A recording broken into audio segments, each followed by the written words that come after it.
असांजो मानवारो सदर Sindh national movement जो अली हसन चांडियो करे रहियो आहे, पर असां इन रवायतुनि खे तोड़ींदे असीं इज्जत ऐं मान बख़्शींदे सदारती खिताब करण लाइ असीं साईं जलाल महमूद शाह के बाद में बशीर कुरैशी सिर्फ एक पार्टी जो एक फर्द जो नालो न है।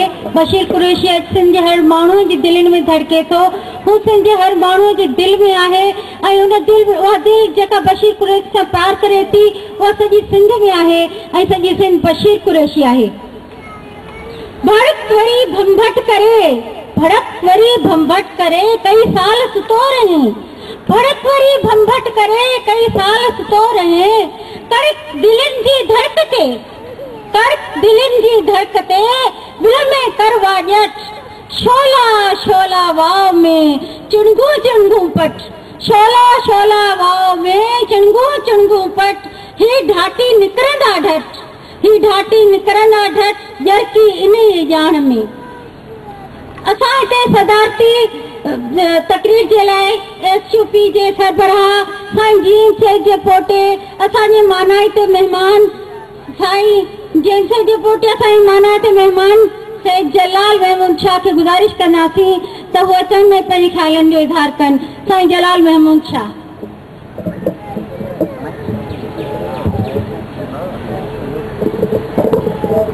सिंधु तोखे भेट ॾिना, सिंधु तोखे भेट ॾिना,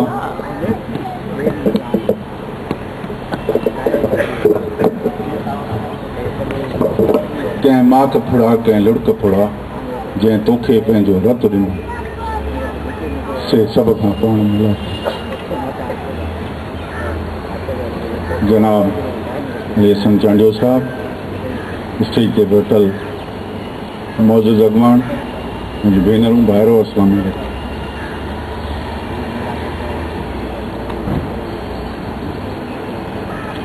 अॼु असीं हिते गॾु थिया आहियूं मोहतरम बशीर ख़ान कुरैशीअ खे उन जी जिदोजहद खे भेटा ॾियण जे लाइ।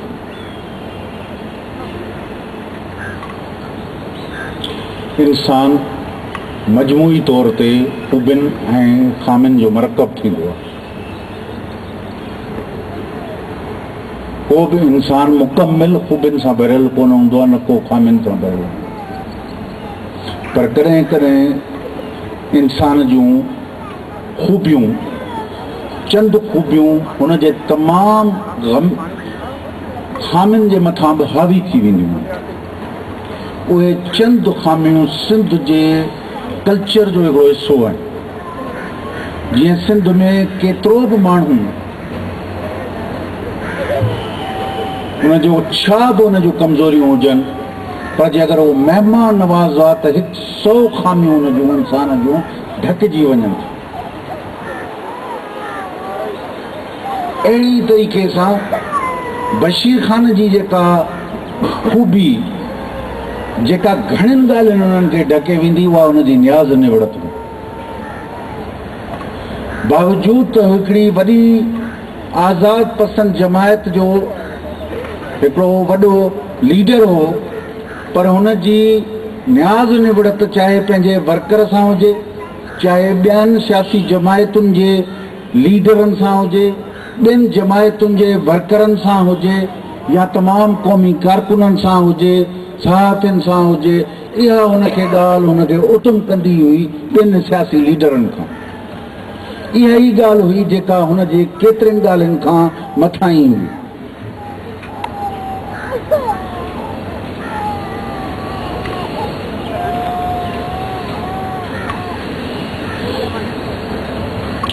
आम तौर ते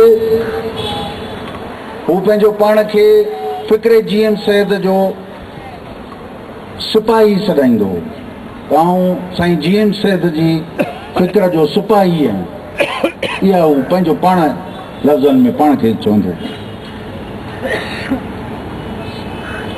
पर मुंहिंजे ख़्याल में त सियासत ख़ुदि ज़िंदगीअ जो हिकिड़ो वॾो तजुर्बो आहे, हिकिड़ो वॾो प्रोसेस आहे। उनजे अमलनि मां, उन्हनि जे नफ़नि नुक़साननि मां माण्हू गुज़री करे मैच्योर थींदो आहे।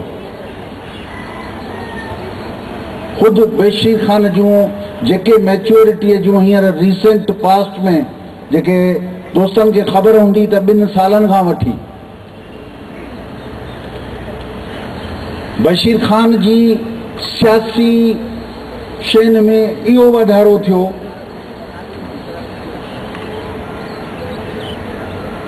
त सिंध जे कंहिं नंढे खां नंढे या वॾे खां वॾे इशू ते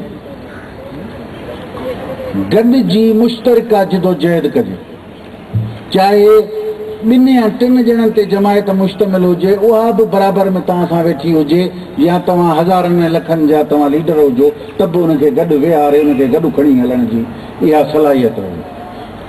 हीअ सिंध बचायो कमेटीअ में अहिड़ी असां कोशिशि कई ऐं उन में बशीर ख़ान असां सां हर मुमकिन ताबन कयो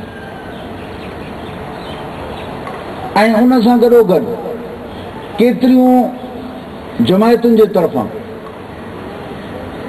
गैर संजीदगीअ जो जेॾी महिल बि कोशिशि कई वई त उन में असांजो मददगार रहियो ऐं असां हुनखे चयो त बाबा हीअ असांखां नथो परचे, महिरबानी करे बशीर ख़ान हिन दोस्त खे परचाए ॾे, हिन दोस्त सां तूं ॻाल्हाए। चई बाबा आउं दोस्तो करियां, सही मूंखे छॾियो 2 ॾींहंनि खां पोइ हुन वटि ॾिसिजी वञा त मुंहिंजो तूं गॾिजी वञ। चई आउं गॾिजी वेंदुसि, पोइ तव्हांखे हलणो पवंदो। असांजो बाबा जिते चवंदे तूं हलंदे असीं गॾिजी हलंदासीं, हिननि खे गॾिजी हलो त गॾिजी हलायूं, गॾिजी क़ौमी ख़ास ते गॾियल मक़सदनि खे हासिल करण जे लाइ घटि खां घटि थोरनि खां थोरनि माण्हुनि खे बि यकजा करियूं, असीं कमज़ोर न करियूं। इन में बशीर ख़ान निहायत कारआमद हो ऐं निहायत बुनियादी किरदारु अदा कयो। इहा ॻाल्हियूं संदसि सियासी मैच्योरिटीअ जी निशानदेही कनि थियूं। उन खां अलावा अॻु में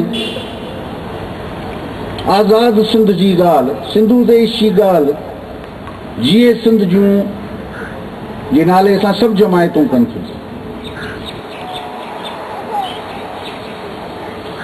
सभु जमायतूं कनि थियूं। अॻु में रवैयो हूंदो त बाबा आज़ाद सिंध खां घटि कंहिं बि लफ़्ज़ ते ॻाल्हि न थींदी, कंहिंसां बि गॾु वेही जिदोजहद न कबी, कंहिंसां बि कमु, आम तौर ते रवैयो इहो हूंदो।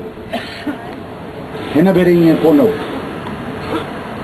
आउं हुनजा मिसाल ॿुधाईंदुसि त जेॾी महिल बलदियाती निज़ाम जो जेको हिते दोरो अमल सिंध में राइज करण जी कोशिशि कई वई त उन में बि बशीर ख़ान असां सां गॾु हो ऐं तमामु सिंध जूं सियासी जमायतूं असां में गॾिजी हुयूं ऐं मुश्तरका अमल कयो उन में गॾिजी।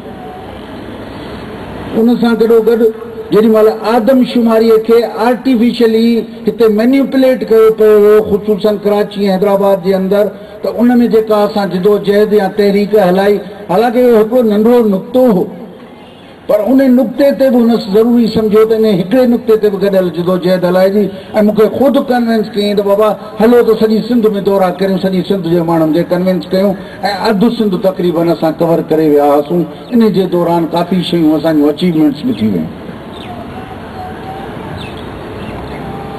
ताज़ो जॾहिं 20 तरमीम में किन सियासी जमायतुनि जे दरमियान प्रेशर जे ज़रिए 20 तरमीम में 9 सूबनि जे क़याम जे लाइ हिकिड़ी साज़िश घड़ी पई वई त उन में बि बशीर ख़ान असांजो साथ ॾिनो ऐं समूरी सिंध गॾियल फ़ैसिलो ॾिनो।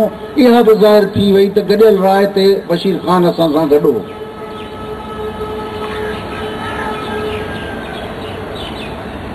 ऐं उनखे हर सतह ते असां गॾिजी दोस्तनि उन शइ खे कामयाबु कयो ऐं उहा शइ नाकाम थी, उहा साज़िशूं नाकाम थियूं। इहा सभु सियासी मैच्योरिटीअ जूं निशानियूं आहिनि त बशीर ख़ान कहिड़े नमूने सां हुन में कई। ॿी ॻाल्हि जेका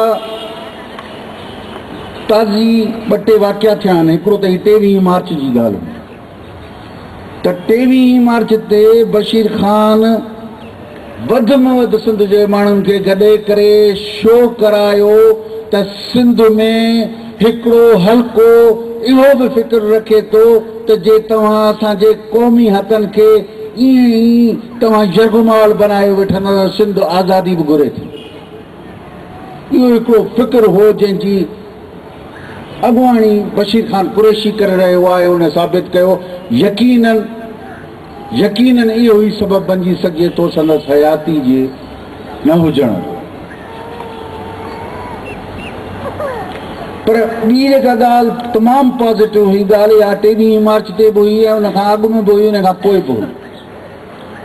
जीएम्स उहो इन ते कतई तौर ते बशीर ख़ान हिन वक़्तु इन ॻाल्हि जो क़ाइल हो त तशद्दुद जे ज़रिए असांजी पंहिंजी क़ौमी हक़ हासिल न थी सघंदो। अदम तशद्दुद जदोजहद हूंदो। उन जो वाज़िह सबूत आहे त 23 मार्च ते कुझु हथियारबंदनि हरकतूं शुरू कयूं त बि उन्हनि खां मना कंदो रहियो त इन्हनि जो असां सां को बि सरोकार कोन्हे, उन्हनि माण्हुनि जो असां सां को बि तालुक़ु कोन्हे। ऐं अहिड़ी ख़ुदि जीएम्स जी जेका 5 अप्रैल ते जेका वरसी थींदी आहे, उन जे लाइ संदसि वफ़ात खां लॻभॻि 5-6 ॾींहं अॻु में या हफ़्तो अॻु में मूं सां राब्तो कयईं। मूंखे चयईं त साईं पोइ सालगिरह में ईअं थियो त असां जलसा जुलूस करिया, पोयां हथियारबंदनि जी सूरत में हथियारबंद थी फायरिंग कंदा रहिया दोस्त। ख़ुदा न ख़ास्ता या साज़िश त न आहे त सन जे मर्कज़ खे फिटाइण जे लाइ साज़िश थिए। असीं तव्हां सां यकजा आहियूं, क़ाइदा ऐं कानून ठाहियो त जीअं असीं हिन ते अमल दरामद करियूं। ही तशद्दुद ते खणी मर्कज़ खे फिटाइण जे लाइ ही कोशिशि कई। असां चयो त बाबा केतिरा दोस्त मञीनि था, केतिरा नथा मञीनि। हुन चयो बाबा तव्हां क़ाइदा ऐं कानून रूल्स ऑफ बिज़नेस ठाहियो, पोइ अमल दरामद जे असीं न करियूं त ठीकु आहे, न त पोइ असांखे छॾियो त असीं हिन ते अमल दरामद था करूं। ही जेको तशद्दुद जी सियासत खे क़ौमी सियासत में हिसेदारी करे असांखे पंहिंजे मक़सद ऐं मंज़िल खां हटाइण घुरनि था माण्हू के जेके आहिनि। इन शइ खां बाख़बर हो। ऐं जेके बि दोस्त क़ौमी कारकुन वेठो आहियां उन्हनि खे बि इंतबाह थो करियां, इन्हनि ॻाल्हियुनि खां महिरबानी करे होशियारु रहो त इहो तव्हांखे पंहिंजे मंज़िल खां भटकाए छॾींदी आहे। तव्हांखे भले क़ौमी आज़ादी हुजे या क़ौमी हक़नि जी हासिलात जी जेका कोशिश हुजे, इहो तव्हांखे इहा शइ तव्हांखे टेररिस्ट करे मराए सघे थी।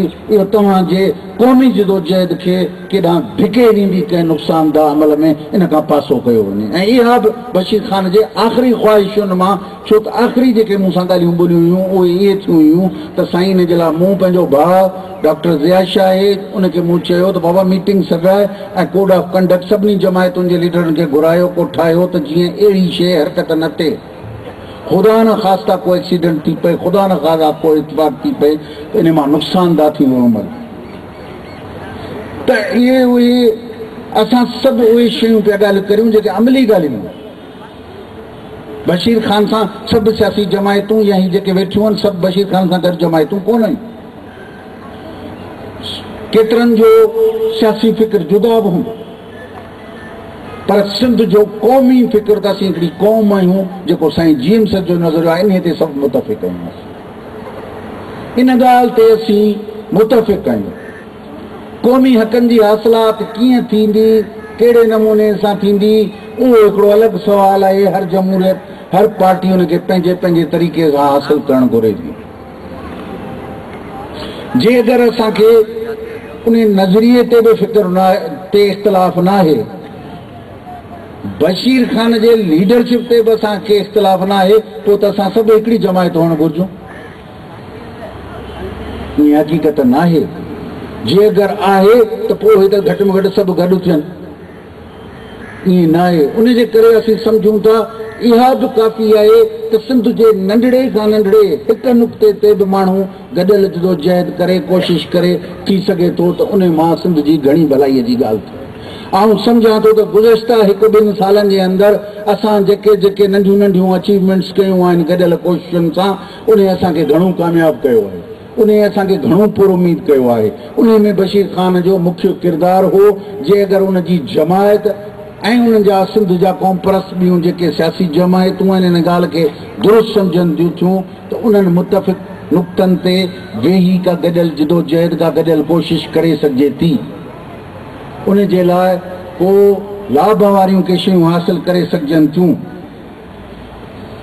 ॿी ॻाल्हि जेका हुई उहा इन ते बि बशीर ख़ान इन ते इतफ़ाक़ कंदो हो त जेके इंडिजिनस आज़ादी जो मूवमेंट्स आहिनि उन में जेॾी महिल बि ग़ैर मुल्की हथ इन्वॉल्व थींदा आहिनि त उहे तहरीकूं तबाह थी वेंदियूं आहिनि।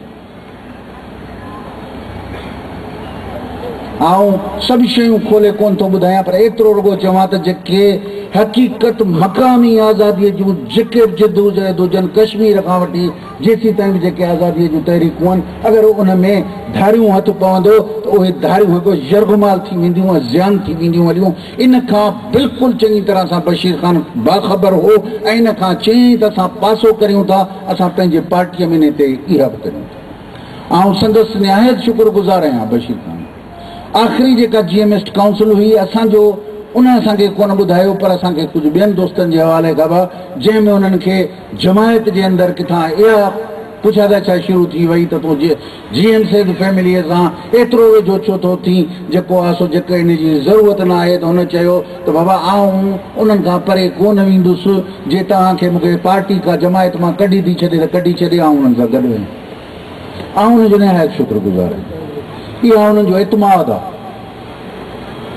इहो हुनजो एतमाद आहे जो हू असां सां गॾु बीठो रहियो ऐं आख़िर में सलाह मशवरे जी हद ताईं बाबा तव्हांजो पंहिंजो फ़िक्र आहे असांजो, पर असीं बि तुंहिंजा घण घुर आहियूं, तूं बि असांजो घण घुरो आहीं। अचो त हिक ॿिए खे सही सलाह ॾियूं, मशवरो ॾियूं, रस्तो ॾियूं, अचो जंहिंसां का मंज़िल जी हासिलात थी सघे। ऐं तव्हां दोस्तनि जो वॾो शुक्रगुज़ार आहियां।